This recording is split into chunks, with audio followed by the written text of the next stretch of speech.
Kaya naman hindi ako late. Hanggang ngayon hindi pa din ako makapanulan.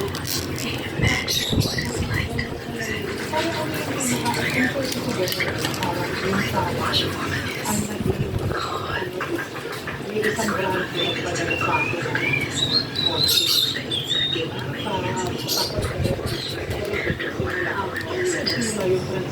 na pag-uwi mo.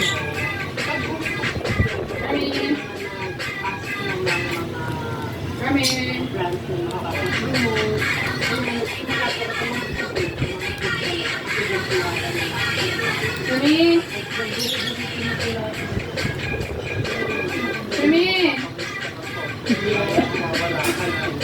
Nagpapamiss ka kunyari magkakaroon. Nagkapalampas.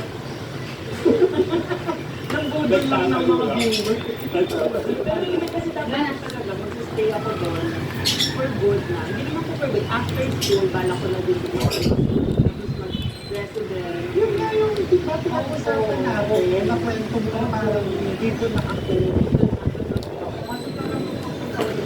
Ano ba hindi talaga kumain ako? Tinry ko naman ito. Tinry ko talaga yung best.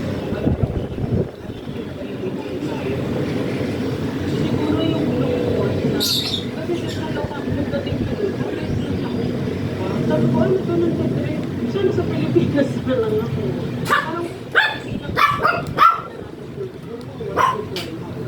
Tapos most of the time, online class, so nasa bahay lang ako. So ano dito, tapos wala akong kaibigan. Ang kasama ko doon. Kasama ko din naman po yung sister ko, kasi yung sister ko nag-school din. So parang nalungkot ako kasi dito, di ba po, ang dami kong kaibigan, ang dami kong nakakasama. So pagdating ko doon, nanibago ko sa lahat. Tapos ang tahimik ng neighborhood. Sa pagkain.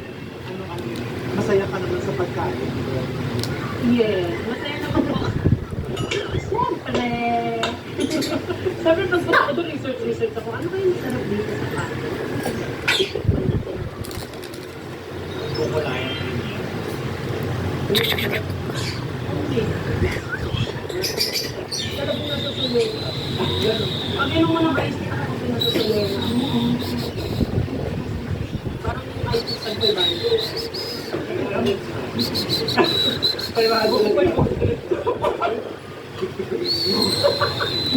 Sip-sip lang, bawal na yung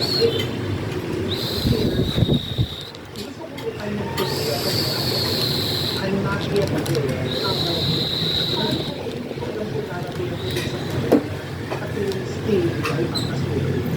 may database kung magiging content creator and pag-sabihin din na nalalabas kasi ikaw yung best friend sa company.